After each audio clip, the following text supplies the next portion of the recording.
Hoje irei falar a respeito da evicção, que é um instituto jurídico muito similar à redivição. Os dois cuidam de princípios de garantia, só que enquanto a redivição visa garantir o objeto da relação jurídica, o uso e gozo desse objeto para quem estiver o adquirindo, na evicção ela visa a garantia do negócio jurídico e os direitos a ele inerentes. Bem, vamos começar com um exemplo. Pelo exemplo, a gente vai dirimindo algumas dúvidas aí acerca da evicção. Por exemplo, João adquiriu um veículo financiado em 20 parcelas e ele resolve vender esse veículo quando ainda tem 10 parcelas em aberto. Aí ele repassa esse veículo para o Pedro, faltando essas 10 parcelas, combinando que Pedro compraria o ágio do carro e pagaria as demais parcelas, as 10 parcelas que estão em aberto. Nem João nem Pedro informam a financeira, que é o Banco X. Bom, acontece que o Pedro, que assumiu essa dívida, não paga essas parcelas em aberto, paga o ágio do carro e de repente a financeira constata que tem 3 parcelas em aberto e faz a busca e apreensão do veículo. Nesse caso, o Pedro, que seria aquele que adquiriu o veículo, ele vai perder esse veículo por uma decisão judicial. De fato, esse negócio entre Pedro e João, para a financeira, ele não existiu. Ele é considerado um contrato de gaveta. Então, você tem aí duas relações jurídicas. A primeira relação jurídica é entre João e o Banco X, ou seja, contrato é um vínculo obrigacional entre partes, no caso, credor e devedor. Então, você teria entre João e a financeira um contrato, que seria esse contrato de alienação fiduciária. E no segundo caso, você tem um vínculo jurídico entre o João e o Pedro. Esse vínculo, como não foi informado pela financeira, que poderia se dar através de uma assunção de dívida, ele se torna então o que a gente chama de contrato de gaveta. Nesse caso, a financeira, ela vai atrás do bem, porque o carro é para ela um direito real. Ela tem direito de perseguir a coisa onde e com quem estiver. Afinal de contas, enquanto houver uma parcela em aberto, esse carro é da financeira, não é nem de João e nem de Pedro. Então, ela toma esse carro por uma decisão judicial, partindo do princípio de que a busca e apreensão é um processo judicial. Pedro, nesse caso, então, ele perde esse veículo, ele é considerado evicto, que é a pessoa que perde o bem. Ele é considerado para a financeira o terceiro que adquiriu esse bem. O alienante, quem vendeu esse carro para ele, que é o João, ele fica nesse meio dessa cláusula de evicção, que a gente está dando como exemplo, e a financeira é evicente, é considerada evicente ou evictor, ou seja, ela que vai ganhar o processo, né, dentro dessa situação, por isso que o carro vai voltar para ela. Bom, então nesse caso, esse exemplo é um exemplo comum do nosso cotidiano de evicção. Partindo daí, então, desse exemplo, vamos trabalhar os conceitos. Bom, o conceito de evicção, então, está na perda da coisa. Essa perda da coisa tem que se dar por sentença judicial e esse defeito, ele tem que ser pré-existente ao negócio jurídico. Qual é o defeito que tem nesse negócio? As cláusulas que ainda estão abertas e o João vender um carro, sendo que não poderia, né? Quando estudamos a compra e venda, nós vimos lá que o pré-requisito da compra e venda é a propriedade. Então, quando eu vendo alguma coisa para alguém, eu só vendo porque eu sou dono. Porque a compra e venda, ela transfere domínio, ela não transfere posse, como ocorre na locação, como ocorre, por exemplo, no comodato. Então, nesse caso, como na evicção, nós temos aí esse defeito, porque ele não poderia vender essa coisa, afinal de contas ele não é dono da coisa, ele só tem a posse. Daí que a gente teria esse problema quanto ao direito. Bom, ele ele é um princípio de garantia que a gente já falou. Essa garantia visa o quê? O uso e gozo do negócio que está sendo entabulado, dos direitos inerentes àquele negócio entabulado entre as partes. A partir do momento que eu não posso usufruir dos direitos da minha alegada venda, aliás, da minha alegada compra, eu estou comprando um carro financiado que não está quitado ainda, então eu não comprei o carro, eu não sou dona dele ainda. Então eu tenho esse uso e gozo mitigado por essa razão. Bom, essa cláusula de garantia, ela também opera de pleno direito. Portanto, o que isso significa? Não precisa necessariamente ter uma cláusula de evicção em contratos. A lei dá esse direito, ela assegura esse direito. Então, como a lei assegura esse direito, se as partes não quiserem evicção, aí sim deve constar no contrato uma cláusula expressa de exclusão de evicção. E o que a gente vai ver a seguir, como que funcionaria essa cláusula. Bom, um detalhe é que o alienante, em caso de constatada evicção, o alienante ele tem a obrigação de assistir, de ajudar o adquirente na sua defesa, né? Então, nesse caso aí do Pedro, que perde o veículo por uma decisão judicial em decorrência dessas parcelas em aberto, Pedro teria como indicar esse alienante, que é o João, para ele participar da lide e ajudar na defesa de Pedro. Lembrando um detalhe, esse contrato que foi feito entre João e Pedro é um contrato de gaveta para financeira, porque Pedro para financeira é um terceiro, mas entre João e Pedro, por conta do princípio da boa-fé das relações contratuais, esse contrato ele se torna válido. Então, até mesmo para evitar um enriquecimento sem causa, que é um dos princípios que regem a evicção. Bom, vamos falar agora das partes que a gente já se adiantou. Nós temos, então, na evicção, 3 partes, que seria o evicto, que é o adquirente, ou seja, evictor, sendo aquele que perdeu a coisa por decisão judicial, ou vencido, né? O evictor, que é o que vai ganhar essa decisão judicial. O exemplo que a gente deu seria aí o Banco X, né, a financeira. E nós temos entre esse meio aí o alienante, que foi quem repassou esse bem para a pessoa. Bom, responsabilidade. Essa responsabilidade, como já falamos, ela decorre da lei, então, como é matéria de ordem pública, não precisa necessariamente ter uma cláusula expressa tratando de evicção. Extensão da garantia. A evicção, ela pode ser excluída do contrato. Só que existem duas situações.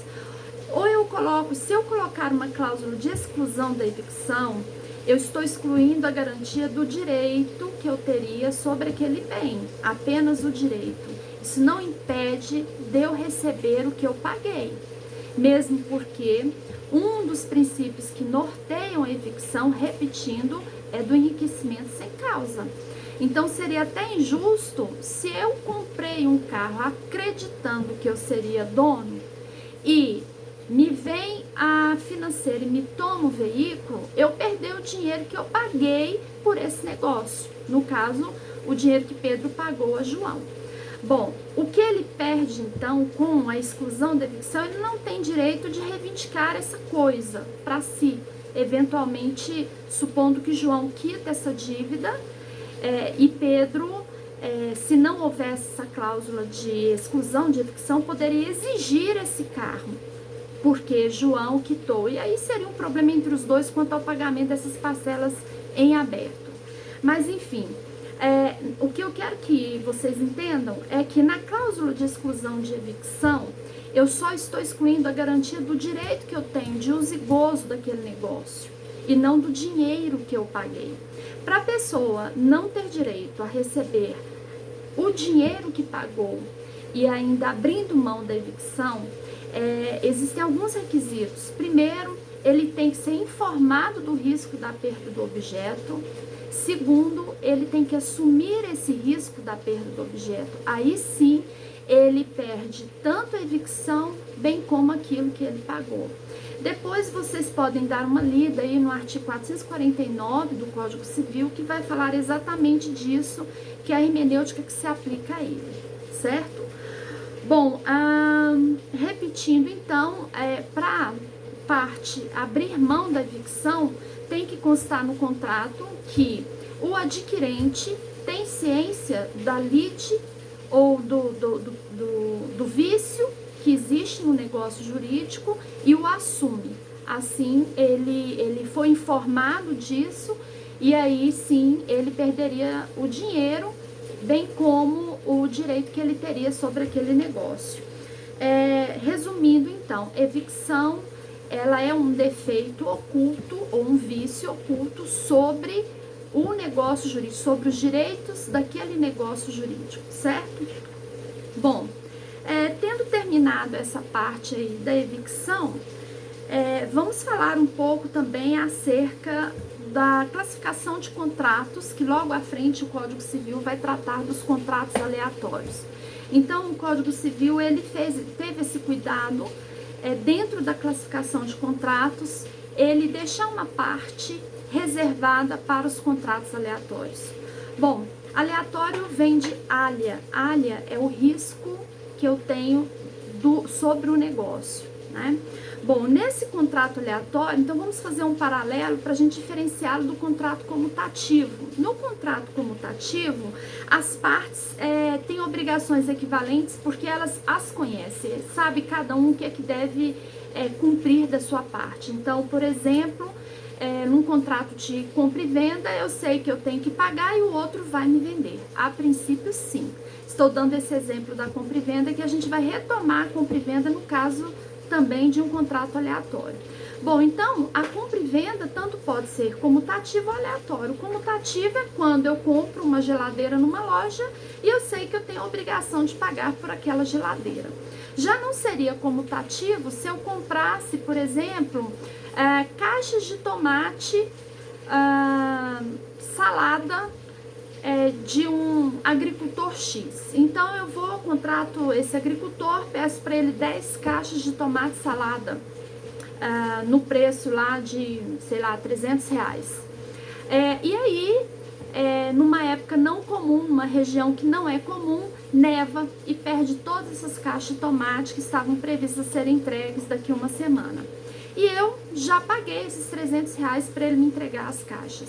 A questão como eu paguei esses R$300 e houve essa neve, que no caso do exemplo dado, uma força maior, porque não era prevista, né, uma situação incomum na região, ele teria a obrigação de me entregar as caixas? Não, porque é impossível, porque depende de fatos extraordinários aí. E no caso foi uma força maior que não dependeu dele, o prejuízo de não conseguir entregar essas caixas, certo? Mas nesse caso, os R$300 eu vou perder dinheiro? Sim, vai perder esse dinheiro.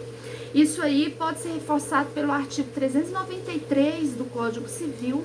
Depois vocês dão uma lida, que é o artigo que trata do caso fortuito da força maior, que nessas situações o inadimplente não tem obrigação, cessa a obrigação dele, porque foi um fato aí imprevisto. Bom, retomando o tema, nesse exemplo que eu dei, então, se eu compro 10 caixas de tomate salada, que é o contrato por safra, que a gente conhece por safra, dependendo de um fator externo que é a natureza, se essas caixas não virem a existir, eu ainda assim sou obrigada a pagar. Isso aí está regulamentado no artigo 458 do Código Civil. Depois dei uma lida no artigo 458, ele é autoexplicativo.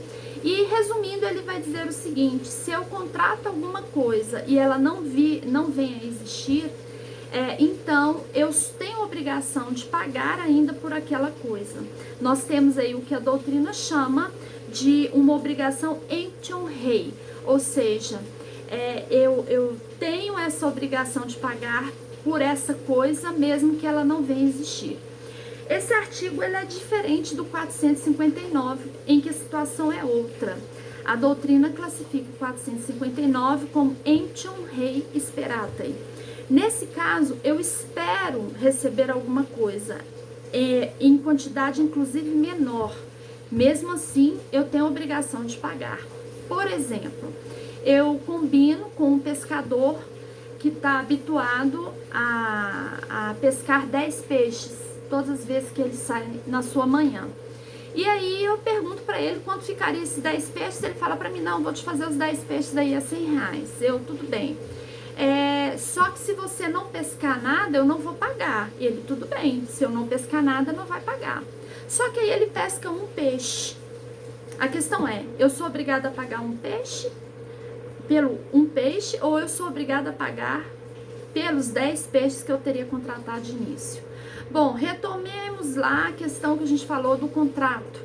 O contrato é um acordo de vontade entre as partes e que para ser perfeito acabado ele tem que ter a proposta, né? Houve a proposta, então, quero te comprar 10 peixes, né? E houve aceitação, tudo bem, eu aceito, vou te entregar os 10 peixes. E aí, nessa proposta, a gente coloca uma situação. Tá bom, e se você não pescar nada, eu sou obrigada a pagar? Não, você não é obrigado a pagar. Ótimo, mas se ele pescar um peixe, eu sou obrigada a pagar? Sim, é essa situação do 459. Por que que, novamente, nós estamos diante de uma situação de contrato aleatório? A alha é o risco que advém de uma situação extraordinária, ou seja, uma situação fora do que eu posso controlar. Então, se ele provar que ele agiu com a diligência necessária, com os meios necessários para pescar, ou seja, não foi culpa dele pegar apenas um peixe naquela manhã, ainda assim eu tenho a obrigação de pagar os 10 peixes. Então, o emptium reis queratai, eu só não sou obrigado a pagar se ele não pescar nada. Mas se ele pescar um peixe, eu tenho que pagar o contrato todo. Na emptium esperatai é a pior ainda. Eu ainda assim sou obrigada a pagar, mesmo que ele não pesque nada. A gente dá esses exemplos e tantos outros que nós temos aí na praça e tão comuns de contrato aleatório. Contrato de jogo, você faz uma fezinha lá na lotérica, aposta, você paga sem saber se vai ser sorteado. Nós temos aí os contratos de seguro em geral, né? Planos de saúde, seguros de veículo. Então, eu pago, por exemplo, um seguro de um veículo por 2 anos. Nunca aconteceu o evento danoso que é o sinistro. Esse evento depende de um fato extraordinário, né? Pela lógica, porque se eu dei causa àquilo, aquilo nem deveria ser ressarcido, né? Então, o seguro parte do pressuposto é que é um evento imprevisível, que eu estou me resguardando dele financeiramente. Mas e se esse evento não acontecer, se esse sinistro não acontecer, eu tenho o direito de pegar meu dinheiro de volta por eu ter pago um ano? Não, você vai perder aquele valor todinho que você pagou, exatamente o que preceitua o artigo 458 do Código Civil. Então, fica aí uma revisão rápida acerca dos contratos de evicção e dos contratos aleatórios.